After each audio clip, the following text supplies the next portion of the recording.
আজকে আমার বন্ধুদের দেখাবো যে আমার খরগোশগুলো বেরিয়ে গিয়ে ভীষণ অত্যাচার করে। তারপরে ওদেরকে কোথায় নিয়ে গিয়ে রেখেছি, তো খাঁচায় রেখেছি, কালকেও বেরিয়ে গেছে। তো দেখো আজকে আমি ওদেরকে কোথায় রেখেছি, এই দেখো বাথরুমে রেখেছি। ছি ছি ছি ছি, পায়খানা করে কি অবস্থা দেখো, দেখেছো? এত সুন্দর বাথরুমটাকে শেষ করে দিল, শেষ।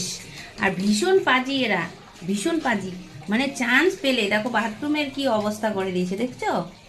সারা রাত্রি পায়খানা করে কি অবস্থা। আমার এদের ওপর খুব রাগ উঠে, কালকেও বেরিয়ে গেছিল, ভাবছিলাম কি এদেরকে বের করে দিই, কিন্তু কি করে বের করব বলো?